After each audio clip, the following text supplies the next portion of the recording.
Hey, this is John from John Asch Contracting, third generation residential roofing company.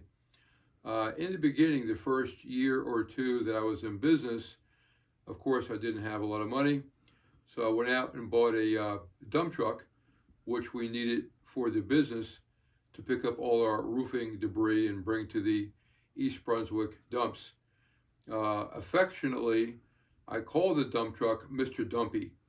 And my two children also called the dump truck Mister Dumpy.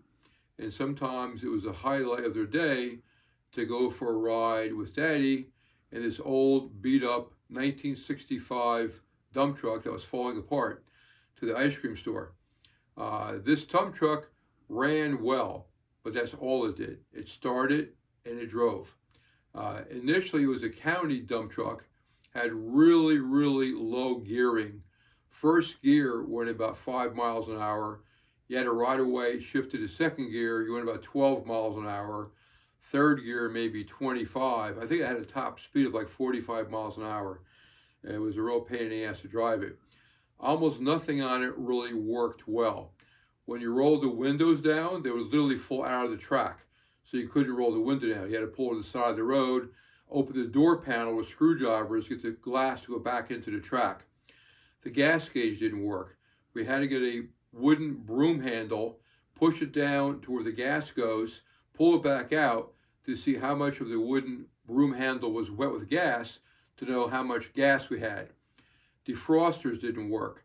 Radio didn't work. Whenever I drove this truck, if I saw up ahead there was a bump, I tried to avoid the bump. If I couldn't avoid the bump, I literally had to duck down low because you were going to hit your head on the solid steel roof of the dump truck because when the dump truck was empty, it was so powerful that when you hit a bump, the springs wouldn't spring. It was like hitting a bump with no springs. I remember one time at Edgeboro landfill, and again, my gas gauge wasn't all very accurate. I had to drive to Edgeboro landfill with a load of garbage. And this particular truck, when you push the button for the back dump to go up and dump the garbage, it only went about halfway. It wouldn't go all the way. So because it went halfway, the garbage wouldn't come out. So first you had to get to your location at the Edgeboro landfill, lower all the gates and everything, pull forward, put up the back halfway, and then put the vehicle in reverse to go fast.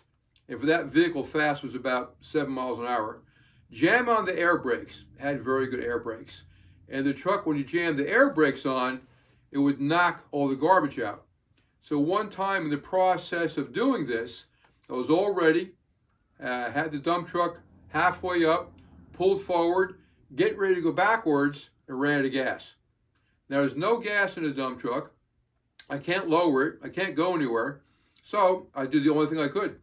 I scrounged around for an old Gatorade bottle, which me and the guys drank a lot of Gatorade. Took me a 2-hour walk to go from that location down through the dumps, all the way to the gas station, get about, back in those days, must have been 25 cents worth of gas in a Gatorade bottle, which nowadays would even probably be illegal. Walk back up to the dump, put the gasoline into the truck, and pray it was enough gas to get it started. I had to play with the carburetor for a while. Finally got it started and got the truck dumped. Now in the meantime, I didn't tell you the best part of the story. If you've ever been to the county dumps, or you know somebody who has, especially in the summertime, it's horrible. You're walking on bags of baby diarrhea, yellow and green baby diarrhea. You're walking on bags of thrown out food and 7-day-old hamburger with maggots. And the seagulls love it. Yum, yum. Seagulls by the hundreds are flying in the sky. It looks like an Alfred Hitchcock, The Birds movie. Up above you is hundreds, maybe 1,000 seagulls, and they're diving down for the baby shit and the hamburger meat and the pork chop rinds and the coffee grinds and everything else. And they continuously shit all day long. I've got shit on many times by the seagulls. You're working and you look, yep, white, and you go get rid of it, and you never do that again because it's very, very juicy. You wait for it to dry before you get rid of it. So now that 2-hour walk down to the gas station and back, half that was walking up to my ankles in baby diarrhea on a very hot day, being shit on by seagulls. By the time I got back, my dark gray shirt was not all that dark gray. Anyhow, another happy memory of starting a roofing business by John Asch.